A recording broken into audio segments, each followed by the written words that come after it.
Friends, तो भी हम अपने आगे का लेक्चर कंटिन्यू करते हैं ऑन एटॉमिक इमिशन स्पेक्ट्रोमीट्री पर।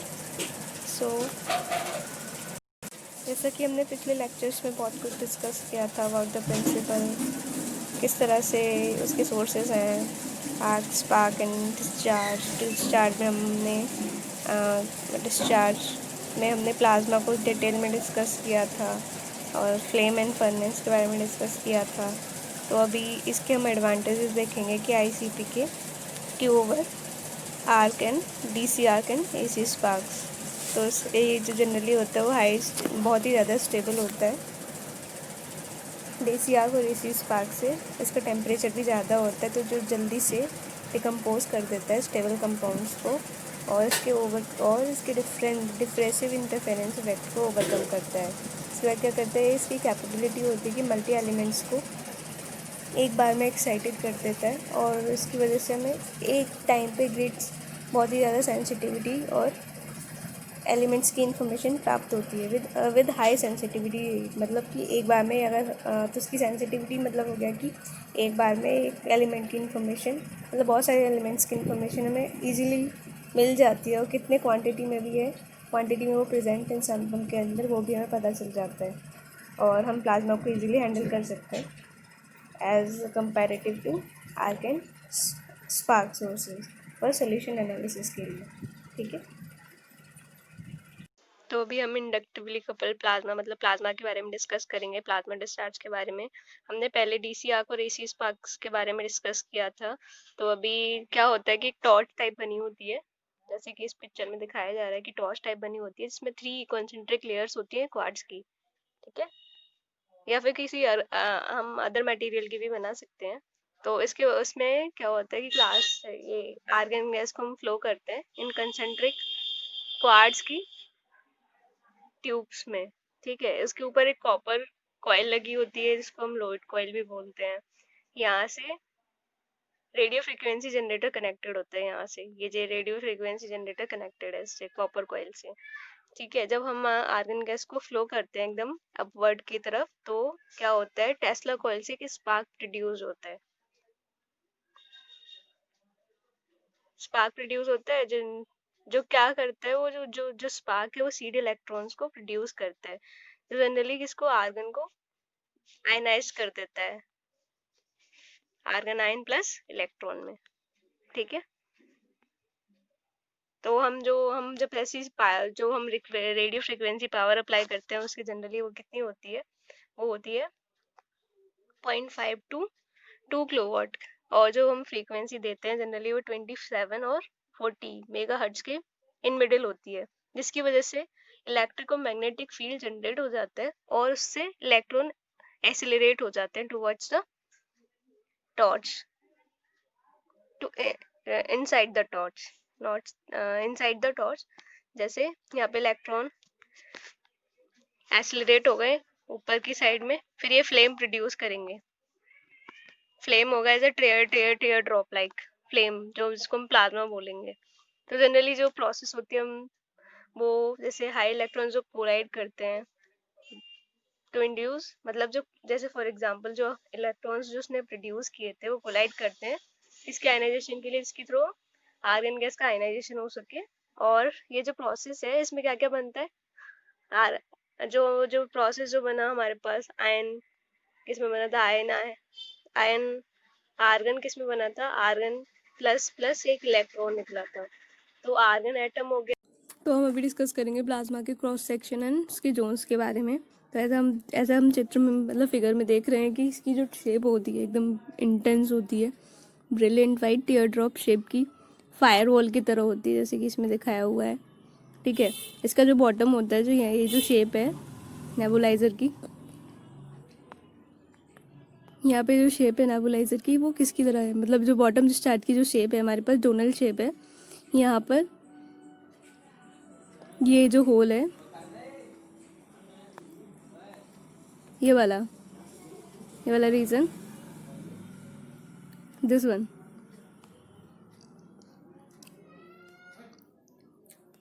ये वाला रीजन है,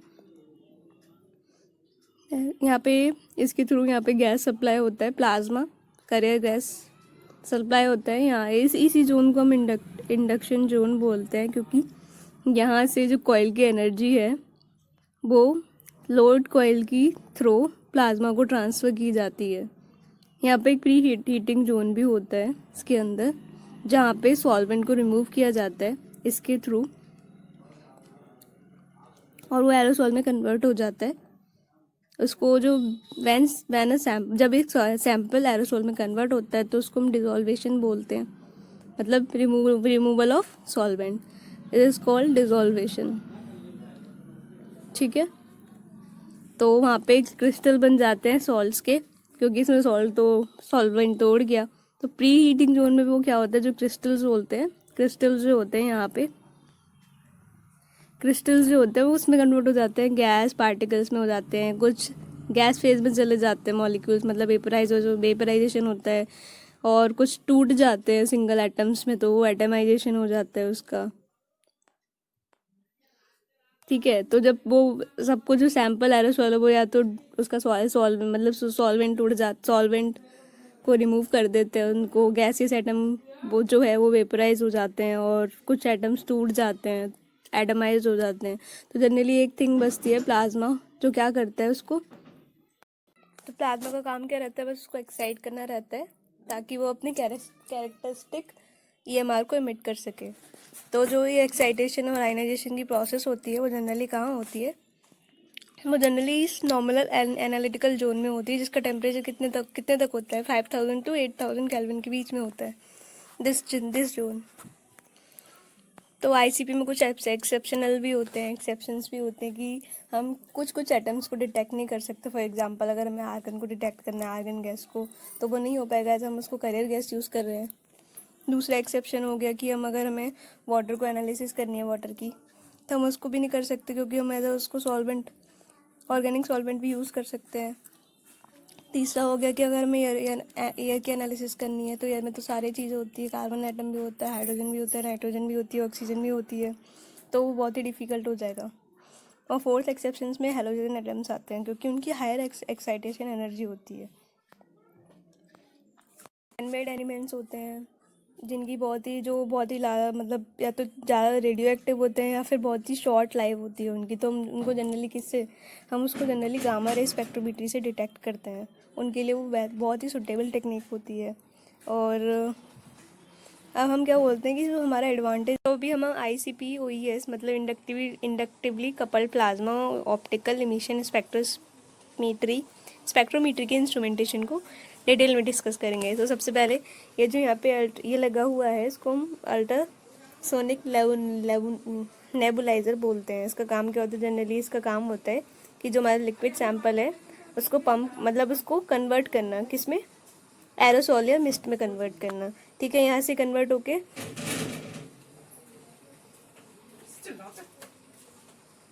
है, क्या हो गया,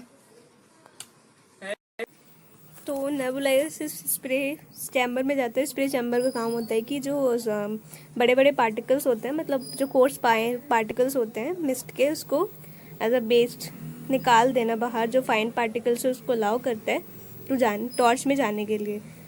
ठीक है, और उसके बाद यहाँ पे एक टॉर्च लगा होता है, प्लाज्मा टॉर्च, जिसमें प्लाज्मा जनरेट होता है। उसके बाद एक ऑप्टिक कोई भी या तो लेंस लगा होता है जिसके थ्रू ये फोकस करता है, लेंस होता है कॉनकेव लेंस या फिर मिरर कोई लगा होता है।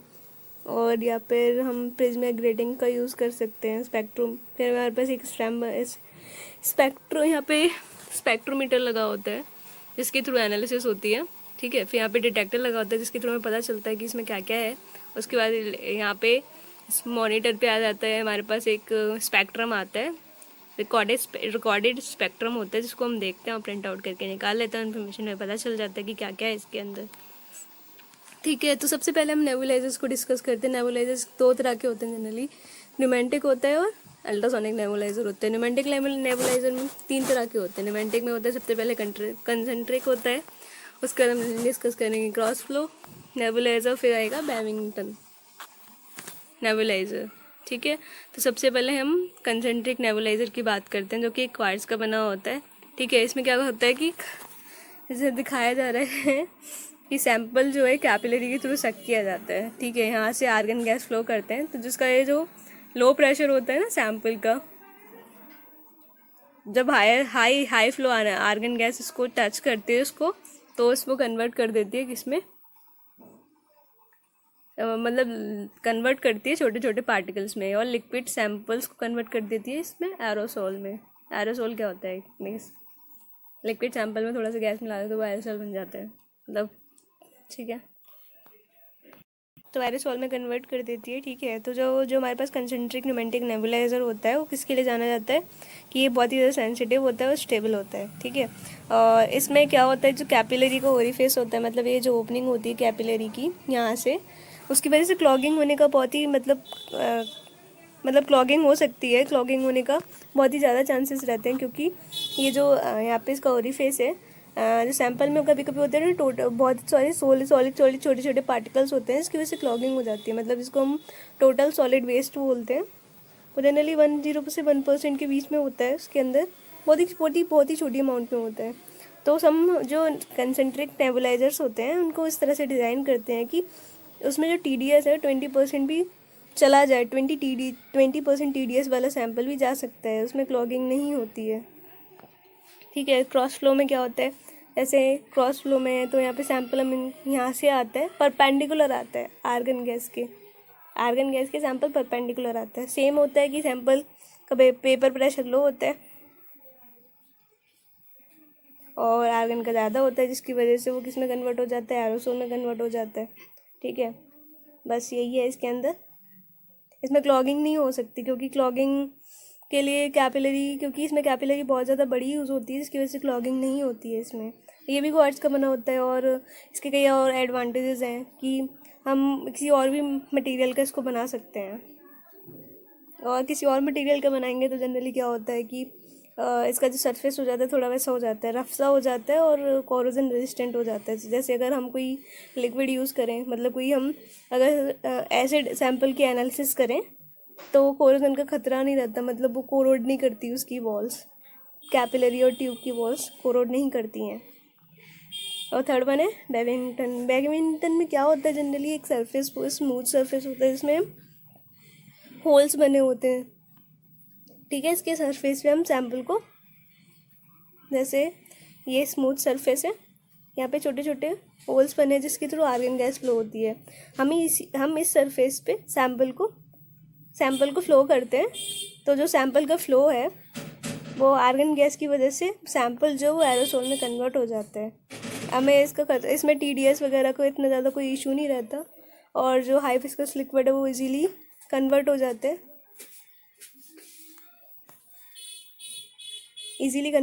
हैं, एरोसोल में, ठीक है। तो अभी एक मेंशन किया है कि वी शेप बैडमिंटन नेबुलाइजर को हम एक B शेप में भी कन्वर्ट कर सकते हैं, मतलब जो V शेप में कन्वर्ट करके जो उसकी वर्थ होती है वो ज़्यादा हो जाती है as compare to smooth one. तो V शेप में क्या होता है, एक ग्रूव बना होता है V शेप का, वहाँ से सैंपल फ्लो होता है, वो भी स्मूथ सरफेस ही होता है बट वहाँ से सैंपल फ्लो होता है, और हाई आर्गन मतलब जो आर्गन गैस होती है high speed at the middle of the group के मिडल से जाती है वो।